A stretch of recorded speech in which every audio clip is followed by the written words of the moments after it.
Hello everyone and welcome back to another video. So today I want to talk about basically Ragnars Wolves, because we have confirmation now what happened to Ragnars Wolves.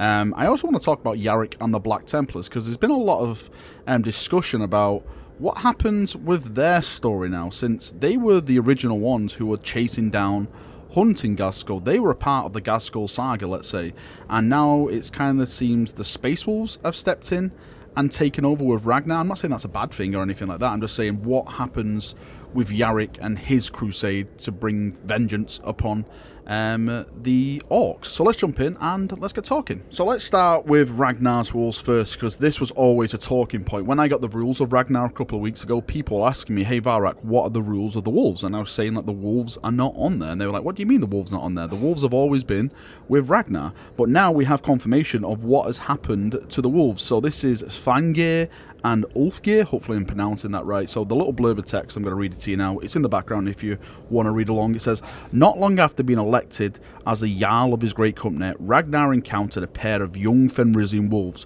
while supervising a training exercise near Allfather's Peak. The two wolves were sorely injured and alone, surrounded by lifeless bodies of their packmates and an enormous ice worm that had been slaughtered by them. Ragnar saw something of himself in the young wolves, whose fearless determination had seen them overcome the great beast and avenge their fallen kin. When Ragnar returned to the Fang, he brought the wolves with him, naming them Svangeir and Ulfgeir, again hopefully if I've not butchered their name, and saw them nursed back to health. Svangeir and Ulfgeir accompanied Ragnar on many campaigns, repaying the loyalty of the Wolf Lord had shown them throughout their ferocity in battle, and joining their howls to his when he led the charge. Yet the battlefield of the 41st millennium are brutal places. For all their savage power and cunning, Ragnar's companion wolves met their match against the orcs during the master hunt for Ghazghkull Fracker. Though the ferocious wolves slew more than a dozen orcs apiece, the mega-armoured war boss Ulric Edkrumper struck them down with his enormous claw before Ragnar was able to intervene and slay the towering greenskin. And there we have it. So that is confirmation now why we don't have rules for Ragnar's Wolves. They were killed off by GW. I think it's really, really sad. These wolves have been with Ragnar basically since the very beginning. They are a part of Ragnar as much as Ragnar's weapons, Ragnar's armor. Just Ragnar himself is Ragnar because of his wolves, in my opinion. And I think the way the GW have done this, I think it takes a bit away from his character. Having the wolves disappear is just a sad thing. I think GW's done it because they just don't want to overbloat it and not have too many rules attached to the character. But to have the wolves a part of the character is the character itself. So it's kind of a downside the way they've done it. Hopefully, maybe in the future he'll acquire some more rules, but with the way the GW is, I don't see that happening anytime soon. Moving on to the next point of conversation is, of course, Yarrick and the Black Templars. With Ghazghkull now engaging the Space Wolves, with Ragnar trying to take his vengeance upon the Greenskin once more, where does that leave Yarrick and the Templars? Because they're a part of the Ghazghkull tale. They're one of the foundations from where he sprouted up, and for them not to be included or not to take part in any kind of situation with Ghazghkull, I think really cheapens their story. Now, for those of you who don't know what happened with Ghazghkull and Yarrick and everything like that, Yarrick was a hero of Armageddon, the hero of Hive Hades, if I'm not mistaken. Hell's Reach was a massive book covering the last war of Armageddon. That featured some Black Templars in there. That doesn't mean that the Black Templars and the Greenskins were just at Hell's Reach at all. The whole battle happened across the planet of Armageddon. There was a lot more chapters involved, salamanders, blood angel. Actually, I don't think the blood angels were in the last war, if I'm not mistaken, but there's a hell of a lot more chapters. But the book that we have focusing mostly on the last war was Hell's Reach by Ragnars Wolves. Fantastic read. There's even a little mini-series online if you want to go and check it out by a chap called Richard, and he covered it all. It's a fantastic little series. Now, what happened after that war is that Ghazghkull was pursued by the Marshal Helbrecht, High Marshal Helbrecht, and Yarrick.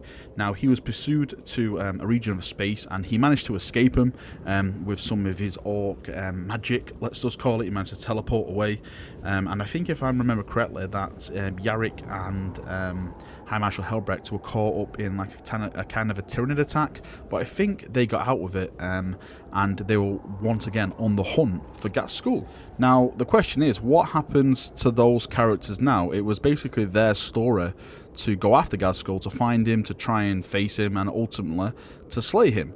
But with the Space Wolves taking over that role as the main aggressors against the orcs, where does that leave their characters? Are they just going to go back to Armageddon? Is Yarrick even still alive? That is another topic to discuss. Yarrick at this point is, what, 400, nearly 500 years old, let's say. Now, I know that, of course, Yarrick is high up in the hierarchy, and he will have access to some rejuve treatments, which will keep him alive, but there's only so much that could do to an actual human. So hopefully he's still going to be around kicking. He's probably not going to be fully combat effective as he used to be back in the day, but I'm sure he can give some advice to the Templars, some tactical advice.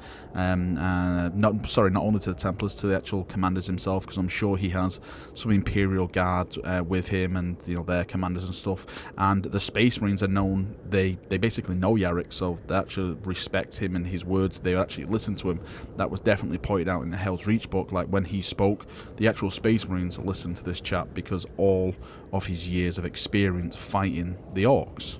What I think would be a really, really cool story added to this is that, what if the orcs smashed the Space Wolves? Now, I don't think this will happen at all, because GW always likes their Psychic Awakening books, especially where there's no clear winners. But what if the orcs absolutely massacred the Space Wolves? Let's say Ragnar had to go back licking his wounds. He was defeated by Ghazghkull, because Ghazghkull is just such a powerhouse now.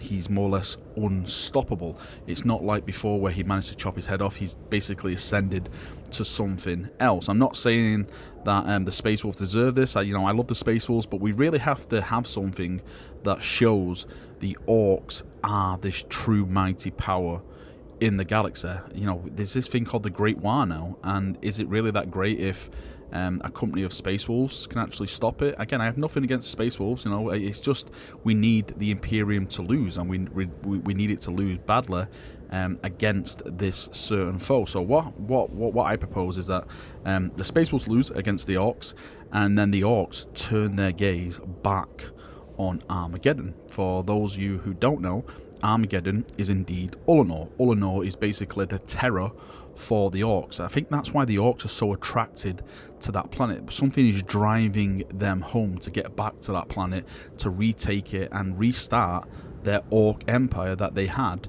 right before the Great Crusade kicked off. And what that could do then is basically re-inspire Yarrick to return to Armageddon, Helbrecht to return to Armageddon, Grimaldus hopefully will make an appearance, all the Black Templars and stuff. The Crusade returns to Armageddon once again to defend it from the Greenskins, and maybe we can have like a little mini campaign set there, just like we did with the Vigilus stuff, where it's just between the orcs, the Imperium. You can even have some demon elements in there, because that was hinted at during the Psychic Awakening with the ritual to try and bring Angron back. Maybe something spicy up on that front. I know there's been a lot of talk about that and how that could really work into it. Don't forget, there's Ullanor was the planet where Vulcan went missing officially as well, so there's so much mystery surrounding Armageddon. I just think it's a shame just to leave it where it is, especially when there's so many massive characters attached to that one planet, and there's so much narrative around it where you can make these awesome campaigns and awesome stories attached to it.